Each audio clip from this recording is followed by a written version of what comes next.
Forces from Beyond is very fresh in the mind of every Legends of Runeterra player, seeing as the set just dropped about 3 days ago.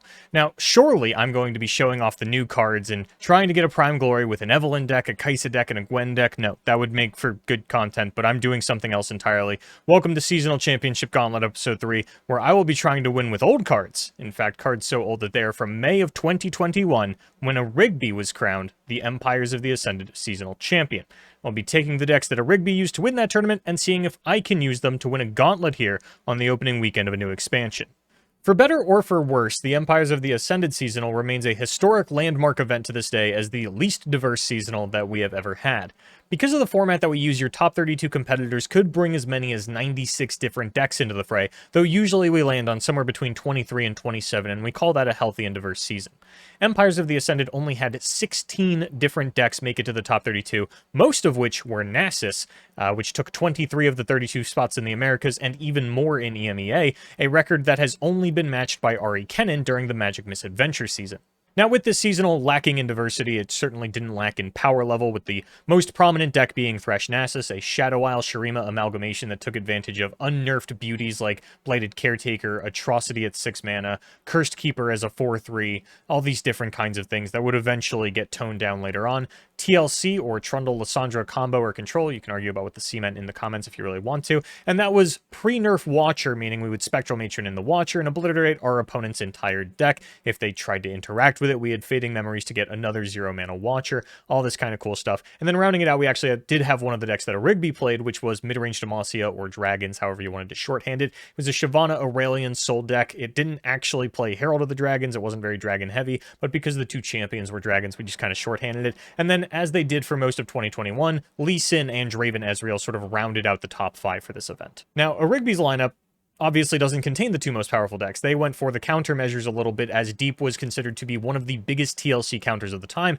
And in fact, we went so far as to have a Deep mirror in the finals, where Erigby chose to actually ban the TLC from Random 7HS. But this was the first time that the most popular deck, or the most powerful perceived deck going into the seasonal, did not make a finals appearance, as neither finalist chose to play Thresh Nasus. But now that you have context for the meta in which Erigby chose to play these decks, let us now dive a little bit more into the context of the actual individual deck list and the changes from when Erigby played them to when I will be playing them today. So, kicking things off, we have the Ruben Pile, or Zoe Vi. It's just kind of a cool Targon, Piltover, and Zon toolbox-style deck that could use a Zoe level up, or a Submersible, or mostly just big Celestials to try and finish out the game. And this is where I'm going to start to sound like a broken record, as a lot of the buffs and nerfs from Erigby's lineup overlap with the previous champions of Pushpi and Majin Bay, starting off with Ballistic Bot, which has been nerfed down to a 0/3 thanks to the high presence of Victor in the modern day, and of course an overlap between all three players. We have a buff on Solari Priestess, from a 1/2 up to a 2/2. I've been enjoying that part.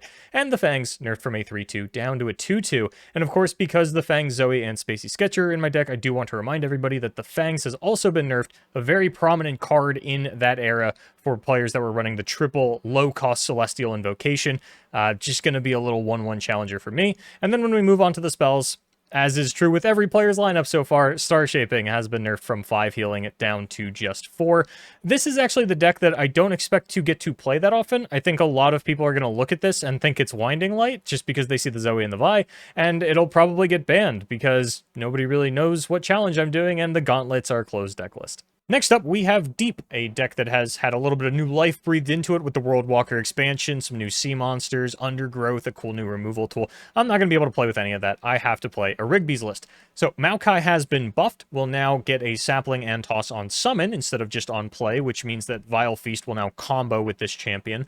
Our follower lineup is actually completely unchanged. Some of these received buffs on the patch that Erigby would go on to win the seasonal in, but nothing changed between when he played the deck and when I will be playing it as far as the followers are concerned. And then in the spells, we have a couple of nerfs. Stalking Shadows is up to 3 mana in my time from 2 in Erigby's, as they decided that 2 mana draw 2 for Shadow Isle was just a little bit too powerful without a condition like sacrificing a unit on Glimpse Beyond, and Atrocity was changed just 4 days after the seasonal to be 7 mana instead of 6, as Nasus was a little bit of a problem, and it felt like every season there was just some new Atrocity deck. It wasn't very interesting, so they upped it a little bit so that you can't just throw your giant unit at everybody in the same turn, which actually is a problem for me because it means I can no longer cast Nautilus and Atrocity in the same turn.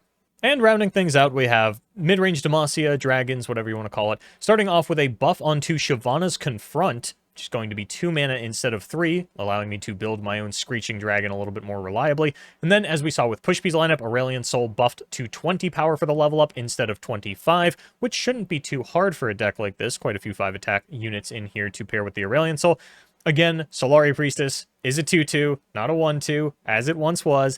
And then when we get into the spells, Dragon's Clutch now gives Overwhelm to my dragons, which I do play 4 different dragons, and some of these Celestials are dragons. So if I can get a Traveler off of a Solari Priestess, maybe I can find a Great Beyond or something. I don't know if that's going to be relevant, but it will be relevant for my Screeching Dragon and Shyvana and all those kinds of things. And then Sharp Sight has been nerfed from +2/+2 down to +1/+2, bringing our total number of nerfs to 7 and our total number of buffs to 5, the most balanced that we have had, and really speaks to the fact that these decks weren't all powerful. They were very meta-specific, as not a lot of changes have happened from them to now. They just kind of fell off organically as the meta progressed. And so without further ado, here we go. So every time I see Sundisk when I'm doing these things, I'm like, well, my deck's win conditions have been kind of nerfed, or they're on the slower side, they don't have landmark removal, I'm not going to win before turn 8, so I will pretty much always ban Sundisk when I run into it in the Gauntlet while I'm playing these older lineups. We're playing against Draven Scion for game number 1. I'm really just looking for fearsome blockers. I find a Mountain Goat, I'm pretty happy with that.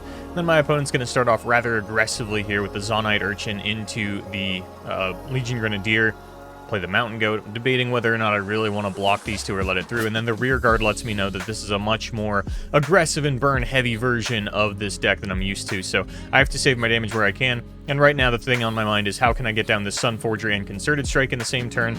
I play out my Solari Priestess. I have the gem to ensure that I will be able to turn this into a fearsome blocker if I need to, but that's not going to be necessary as my opponent goes for a Boom Baboon, but then they go really wide with the Zonite Urchin, and I realize that I am looking at a lot of damage here, and I don't want a Concerted Strike to save the 3 damage just in case it gets Mystic Shotted, plus it would make my next turn pretty awkward. My opponent doesn't have Fearsome, so I'll go ahead and discard my gem, and then the Moonsilver actually looks great here because that's going to allow me to Sunforger and Concerted Strike in the same turn for a 10 life swing, which my opponent, kind of falling low on cards. I feel like is going to be a great avenue to victory here. So I go ahead and attack with my Sunforger. They're going to axe up a Boom Baboon, and I'm looking at the mana, I'm looking on the Draven on field, and I'm really thinking about, am I about to get Whirling Death? But I think they would have done that proactively, so I feel pretty safe to go for the Concerted Strike here. And even if they do Whirling Death, I'm still getting my kill onto the Draven with the Solari Priestess. It was a little risky, but I really feel like they would have proactively done it. So I get decimated back down to 14, which I'm actually pretty happy with because I have the Golden Sister in hand. My opponent's running fairly low on cards. Their Scion is actually nowhere near leveled at this point. They haven't discarded any big units. They haven't really played any big units. There's no Lost Souls cycling through. So I'm going to throw down my Golden Sister. If it gets Get Excited, so be it. But actually, it's a Decimate coming out of my opponent, and I'm down to 6. But with the second Concerted Strike in hand, and no unit that can actually trade with my Golden Sister, I'm feeling pretty confident. And as you can see, the hit goes through. I go back up to 10.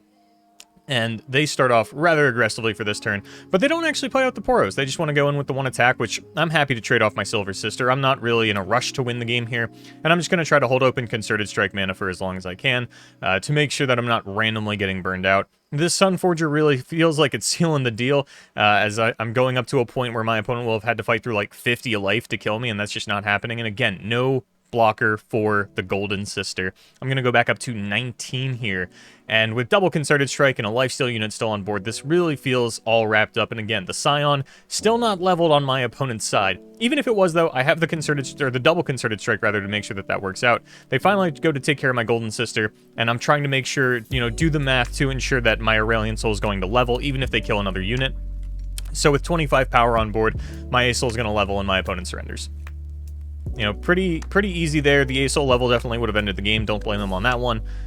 So we're going to go ahead and get into game number 2 against Bard Victor. I'm on the Rubin pile. Keep 1 Mystic Shot here just because I know they tend to go wide early on. I think there was something in particular I was saving the Mystic Shot for, but looking back on it, I literally can't remember what it was.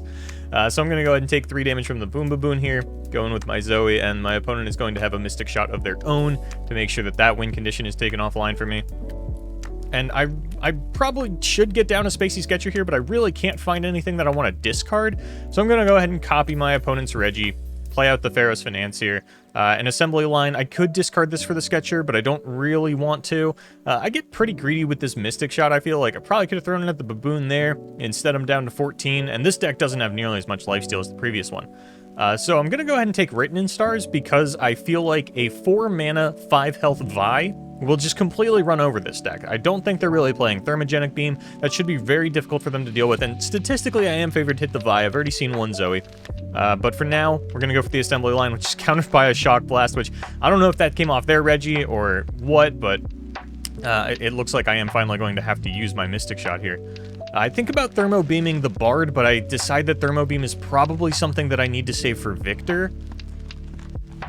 And yeah, the Mystic Shot finally going to come down onto this Baboon that has already hit me for, 6 damage. Doesn't feel great, but it is what it is. Sometimes you hold on to cards like that for too long.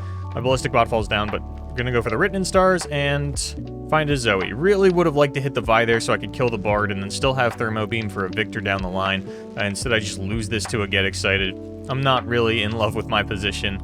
I find a Serpent so that I can take out the Beard and just get my opponent a little bit lower. And now I'm kind of thinking, okay, do I really want to Thermogenic Beam this Victor on sight, or is it better for me to play Submersible? Because Submersible knocking my opponent down to 15 seems like a much more proactive approach to winning the game, and Victor actually can't attack, as next turn it'll only be a 4/4. The Submersible will prevent that. At the very worst, sort of, the Mystic Shot comes down onto my unit and we trade with the Victor. And then I still have a Thermo Beam for a backup Victor, but I really just feel like Submersible is the winning play here, as opposed to the not losing play. So I'm going to go ahead in and push that 5 damage into my opponent and draw a card. Just getting this big development down makes me feel a lot safer. And of course I can still Thermogenic Beam the Victor on this turn. With Scout out of the pool, I'm not about to get run over by this thing. If it rolls elusive, I still have an elusive blocker. I just go for kind of a non-committal pass here with the Guiding Touch to see what my opponent does. And they aloof away one of my Thermogenic Beams. And I'm like, okay, they still have 4 mana. I don't really want to get a second Thermo Beam discarded, so we will go ahead and obliterate that Victor. And then my opponent responds with the Bard spell, which will draw them 5 chimes and level the Bard. But because those 4 chimes leveled Bard, his ability didn't go off because he wasn't leveled yet, they play another Beard the Bellringer.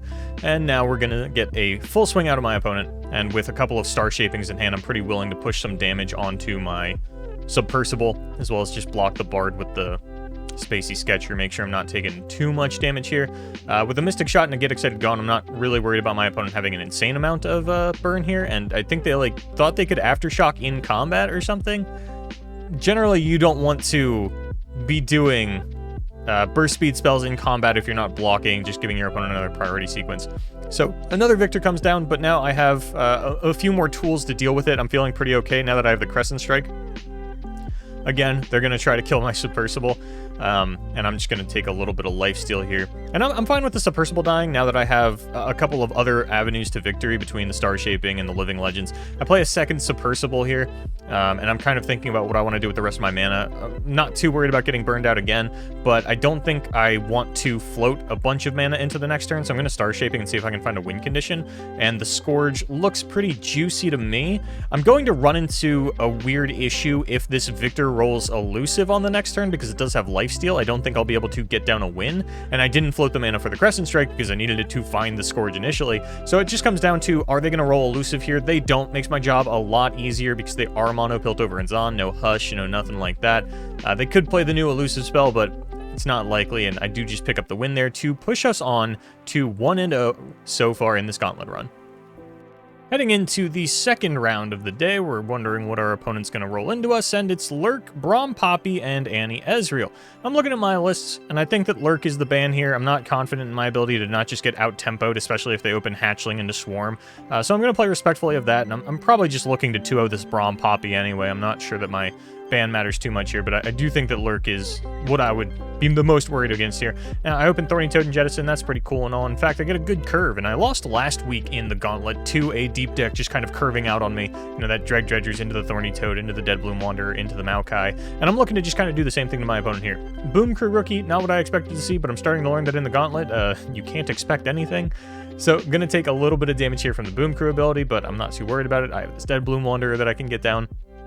And just go in for a nice large open attack on the following turn. Boom Crew won't trade with the Deadbloom, so I'm feeling pretty good, but a Piltover Peacemaker is going to make it so that my Deadbloom doesn't gain me any life, and a couple of traps go into my deck, which, looking at the state of my board, I'm not super happy with. Puffcat Peddler I'm even less happy with, because while mushrooms in deep, rather ineffective because you can just toss away all the mushrooms, if they just wait until I am deep and then throw all the mushrooms in my deck, that can be a big issue. So I'm going to take a hit from an Ezreal here, knock a little bit of damage onto my Maokai. I'm just kind of passing, waiting for them to finish off the Maokai, and it doesn't come. So I float a little bit of mana that I could have used jettisoning. Given my current hand state, I'm not too worried about, these jettisons not working out. I still go deep if I cast them both this turn, and I don't have anything else to do with the mana anyway. So I'm not going to get punished for that. So I go to take out the Ezreal, I go to attack with everything else. Flock comes down onto Maokai, and I double jettison in order to have my Sea Scarab run over the Station Archivist. I still need a Vile Feast to finish off this Ezreal, and I'm probably just going to do that post-combat just because the mana lines up really well. It'll put me at a perfect 3 spell mana floated into the next turn. There is the concern that they'll get down another Ezreal and then attack with it. Maybe I should have waited until next turn when this one goes to attack, but I don't. So they play out the Captive Greyback, I think is its name, so I'm just going to throw down a Nautilus because literally what else am I going to do given my hand state? They attack with it. I'm not trying to get disintegrated, so I'm just going to block with a Spiderling. I'll take the 2 damage. I'm not really too concerned about that. So they hit Nautilus with a Tri-Beam Improbulator, which is going to summon Kato the Arm, which is looking a little spooky. I attack with Nautilus to force a block onto the Peddler because it's one of the only fearsome blockers. It's either that or Kato. I can really play with the health of my Nautilus here. Throw down a Thorny Toad. They hit me with Lord Broadmane, and I'm looking at my 6 mana and the Kato the Arm on my opponent's side of the field and deciding that I can't replay Nautilus this turn. I really don't want to take a big open attack from Kato, so I kind of need to keep this Nautilus on board, which involves riptiding away that Lord Broadmane. Arachnoid Sentry going to stun out my Nautilus, but it's not that big a deal because I finally draw a sea monster and I'm able to devour the Kato the Arm. Get that out of there. One less threat to deal with, but my opponent immediately follows it up with an even bigger threat in Ezreal, who I believe is at 7 out of 8 at this point. So I take the block onto the Boom Crew as I can. I want to kill it, so I'm not going to block it with a Thorny Toad, but I also don't want to get my 7/7 disintegrated, so we're just going to block with that. But, Mystic Shot going to come down. Ezreal's going to level. I'm not at a super healthy life total. My opponent still has a fearsome blocker for the Nautilus. I'm really not getting a lot done here. The box, not a great top deck this late in the game. And my opponent has throws down a Lord Broadmane here. Now, this is the next turn. The box wouldn't kill both of these units, but I really should have boxed and Vile Feasted the Broadmane to preserve my Nautilus, and I just didn't think about it until later in the turn, and once I thought about it later in the turn, I was like, it already killed the Nautilus. That is what I would have wanted to kill it to prevent. I really don't care about it sticking around at this point, so I'm going to hang on to these tools regardless. I finally find another Sea Monster. Trove to draw another Sea Monster. Devourer of the Depths going to give me a way to deal with Ezreal, but I have to open attack because there is a Tibbers in my opponent's hand and a Lord Broadmane in play. I'm going to get flocked. Knew that was coming thanks to the Station Archivist, but I'm going to get to draw a very precious card at this stage of the game, which is going to be Jawl Hunters. My opponent's going to Tibbers to kill my 6/6 thanks to the Lord Broadmane. Again, probably should have boxed it in response to the Nautilus. Maybe even should have done it after the fact, but I didn't, so we're going to obliterate Ezreal with Devourer of the Depths. We've got a win condition in our hand here, and now I'm just kind of worried about, sort of the idea of getting burned out as this student has really started to rack up some damage on me. Now, I don't want to put my 7/7 in Mystic Shot range, which is why I chose not to kill the Tibbers. I'm going to kill Lord Broadmane here. I just want my units to be a little bit more resilient. I play my Terror of the Tides. I'm ready to go for lethal. Piltover Peacemaker, gonna, kind of poop on my Terror a little bit. I don't want to Vile Feast before I attack because I want to be able to play around a Mystic Shot. And it turns out my opponent just has double execute spells instead. So now I am going to Vile Feast the Tibbers to preserve the health on my 7/7, make sure that it doesn't get hit by a top deck Ravenous Flock, and so that I have a blocker for Annie, most importantly, as I'm going to whiff on a Stalking Shadows, and then my opponent attacks with Annie. I really want to block with this instead of the Thorny Toad, because if I block with Thorny Toad, my opponent has Static Shock, and they kill the Toad, then I take the 3 damage from the Annie. Suddenly I'm down to 1, and that's not great, especially because there is still a Puff Cap in my deck, which I draw on the following turn. So that's why I blocked that instead of the Thorny Toad to gain the life, but my opponent doesn't have anything and just dies on the following turn. Played that one a little weird, not super clean, but it is what it is. In fact, my opponent was so impressed by how dirty my play was that they decided to spend as much time with me as possible, completely AFK through the game, and eat up 7 minutes of my time before I am finally able to kill them and advance to 2-0 in this run of the Gauntlet. So for round 3, our opponent's lineup looks very gauntlet-y, and I decided I'm just going to take the Shadow Isle deck off the table. Now we're up against Victor, Caitlyn, Jhin. It's less burn heavy than the Noxus version because I don't have Decimate, so I'm really not worried about any like PNZ spells per se.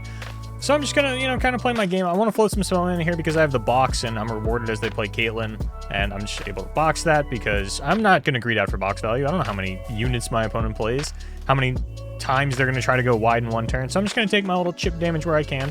Mana Soul Student, not particularly threatening, but I'll throw down a Thorny Toad because it floats me 3 spell mana into the next turn, which I can now use to double Lore of the Depths before running out my Sea Scarab. And now that I've resolved double Lore, I feel like this game's kind of in the bag, right? You know what I mean? Like, look at this, 4-mana Devour of the Depths. I got Jettison still. I got the Scarab in play. I can go pretty deep here. Now, I'm not going to risk my Scarab by blocking the Sunhawk with it. I don't want to get randomly thermogenic beamed or something for 1 mana. I really want to be able to preserve this into a deep turn and turn it into a 5/6, very threatening. So I'm going to run out my Abyssal Eye here, and my opponent will then... Yeah, there's a Victor MK1. That's what I would have been worried about killing my Sea Scarab, but of course I can go deep this turn, so it wouldn't have actually been a concern, but that's neither here nor there. I'm able to jettison to go deep. I'm going to actually do it pre-combat because this pushes more damage even if they block, and I think they probably would have blocked just with the Sunhawk even if I didn't jettison. Worst case, they don't block and they only take 5 damage, so now I'm able to kill a unit and push 6. And with Nautilus and 2 Devourers in hand up against Piltover and Zondek, I know that there's no way that they can actually kill the Nautilus, so I'm going to be able to run that out and then play every sea monster in my hand, which means I'm going to be able to obliterate Jhin and one of these Mana Soul students as Victor rolled Spell Shield. So first we're going to get Jhin out of here because I don't want to get one of my units stunned, not that it matters too much. They're going to Victor spell for double Mana Soul burn.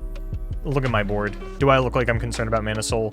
Not really, but I'm going to obliterate one of them anyway because it is a little bit more threatening than Caitlyn, and then I'm even going to override my Sea Scarab for another elusive attacker because my opponent doesn't have any elusive blockers, and then I'm going to attack with absolutely everything, and I'm going to kill my opponent to force us into a game number 2, or at least I would have, but like last week, I get the little gauntlet bug here. I don't know if it's a bug or a disconnect or what, but I win that series 2-0 with only 1 game. Now, it's do or die in our win and as much as I would like to ban the Bard deck, it's Bard Jinx, which I am on the record as referring to as Toilet Bowl Cleaner, so I can't ban that one, so I'm going to take out the Annie and Gwen deck, because honestly, I didn't know about the Sneezy, Biggle Dust, Lulu, whatever. Maybe I would have banned that instead, but I don't, because I didn't know what this was. Because I'm not super up to date on the meta in the opening days, as everything's in flux, so don't look too hard. But I'm going to take some damage here as I get Jury Rig Zonite Urchined. But my hand's looking fine. You know, I got a little bit of lifesteal, actually double lifesteal now, and a Sea Scarab to kind of block up my opponent's units. They're going to go for another Zonite, discarding the 3rd Zonite, and I'm like, wow, that's a lot of Zonite Urchins. My opponent goes in for the big attack. They go for a Sneezy Biggle Dust. That's going to push a lot of damage. I'm debating blocking, but ultimately I decide that keeping Sea Scarab alive is probably more worth it. And since I have double Dead Bloom Wanderer, I'm not, like, super concerned about my life total. So I'm just going to run out another Dead Bloom on the following turn. This could put me back up at 14, as well as toss a couple more cards.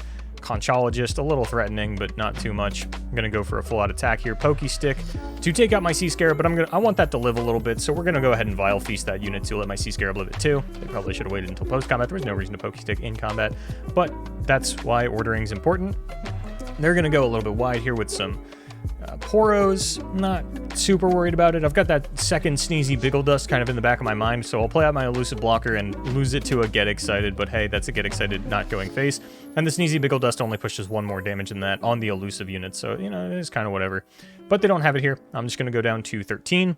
Not a super low life total by any stretch of the imagination. My opponent offers up a pass on the next turn, and I decide to just take it so that they can't play a Lulu. And this turn, I'd be able to play a Devourer on the Lulu if they do play it before they attack. Instead, they run out that Mecha Yordle, and I decide, you know what, I'm just going to obliterate one of these Poros here. So they go for a challenge onto my Sea Scarab, and I believe I'm at 20 cards in deck, so I need to block with a unit that will die in order to go deep and have my Sea Scarab live.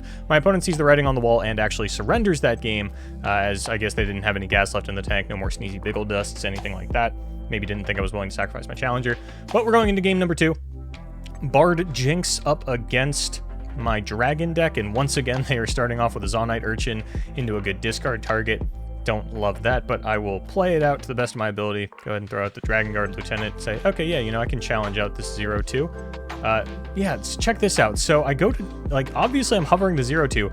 Beard just jumps in the way of that, and I almost commit on that because I didn't have any reason to think I wasn't going to grab the 0-2. Just a weird little thing that happened to me. So my opponent continues to go wide with the Forge Chief, then a Boom Baboon. Once again, another Zonite Urchin is going to mean that I take a lot of damage here because the only playable card in my hand is Sharp Sight, and that will not help me out of this situation. So just like that, I am down to 6 life on turn number 3. So I'm going to play out my Sunforger here. Hopefully, I can go ahead and get some damage pushed through here. So I'm going to attack. My opponent will block with the 4-2. I decide to Sharp Sight because it's my only playable card, and I really need as many blockers as possible. Thankfully, they Mystic Shot my Sunforger instead of their Boom Baboon, so I am going to go back up to 12 life instead of staying at 6. I think I actually would have died if they just open attack on 6. Maybe I'd consider it. It didn't really matter. But the point is, I think it still would have been infinitely better for them to Mystic Shot their own Boom Baboon. I'm going to fall down a little bit again here. I played out my 4-5 so that I had a blocker for Jinx, and I decided that even if they had Mystic Shot, I'd probably take that. I really want to play Shyvana here. I don't think I have much of a choice. And as much as I would like to confront the Shyvana in order to have more things to take out the Jinx, now with Shyvana down to just 1 HP, it doesn't feel as realistic an option. My opponent's only got 3 spell mana, so I'm like, if I attack Jinx, the only way for them to empty their hand is Rummage, so they'd be able to do that even if I kill the Jinx. Next turn, they play another Experimenter, and I decide, okay, let me kill this Jinx in response. I really don't want them getting that rocket off. Then my opponent, I'm just checking to make sure everything's going to go the way I want it to. And then my opponent is going to Rummage, and then Rummage again, which not only makes it so they will discard their rocket on the stack, but they also don't have mana to play it, which my opponent signals to me with the emotes that was just a weird play on their end. So they're going to discard their Super Mega Death Rocket as well as a couple of other cards. No burn has been discarded, and I'm taking 4 damage this turn, so I'm not really confident that I'm going to be living much longer. I have to block the 2 biggest units. I'm going to fall down to 2. My hand is just 4 champions and a Sharp Sight. Drawing all 3 Shyvana into Aurelion Soul in a matchup like this, really not ideal. Maybe if they never draw burn, I can come back, but that's not the case as I get Mystic Shotted. And a very aggressive opener from my opponent into a strong finish means that I am going to have to beat this Sneezy Biggledust deck with dragons to secure my Prime Glory and keep a perfect record here so far in the Seasonal Championship Gauntlet Series. My opponent, once again, starting off with some strong discard, but luckily I'm only going to take a little bit of damage this turn. And I look at this Eclipse Dragon and I'm like, this isn't getting played. We're not making it that far. I need to get on board as quick as possible. And Moonsilver is a card that I'm very happy to pick up as I have 2 4-drops in hand. So this will smooth out my curve a little bit better. A second, Flame Chompers from my opponent into a Trevor Snooze bottom means that I am once again taking a very large amount of damage on turn number 3. I draw a Solari Priestess, so rather than Moonsilver, one of my 4-drops, I decide that just playing on curve probably a little bit better. Get down my Sunforger. I have a single combat to make sure that I'm getting maximum lifesteal here.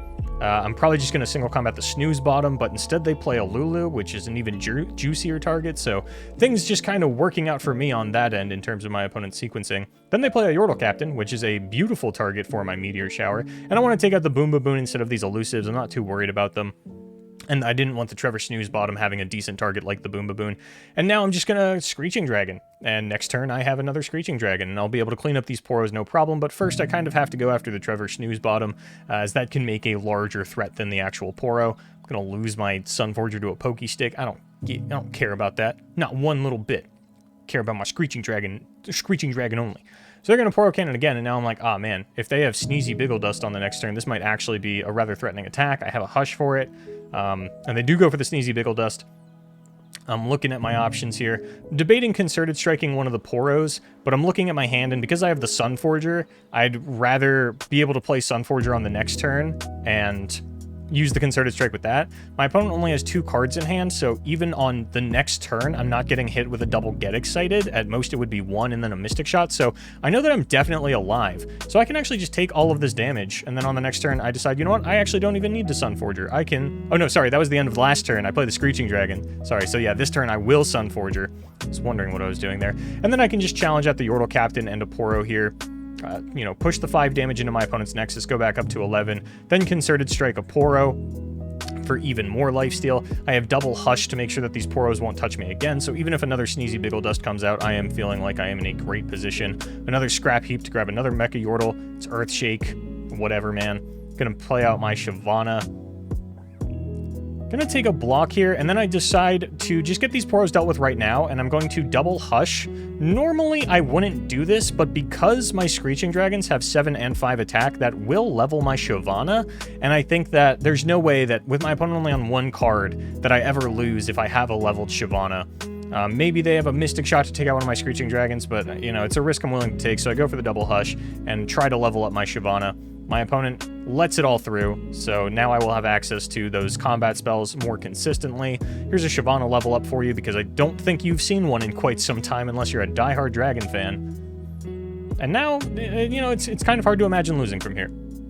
I'm going to have to sacrifice one of my Screeching Dragons to take out the Earthshaker, but beyond that, my opponent doesn't have any sort of threats, and therefore we are able to take the win, and I get a little thumbs up because that means that we are 4-0, and we have completed this run with Erigby's winning lineup from the Empires of the Ascended Seasonal, May 2021.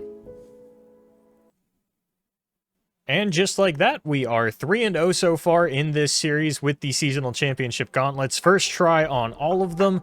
So very happy with that, and tune in next week when I will be covering the Guardians of the Ancient Seasonal Champion Ducklings lineup, which was Frostbite Foundry, Cythria Matron, and again, Twisted Fate Fizz.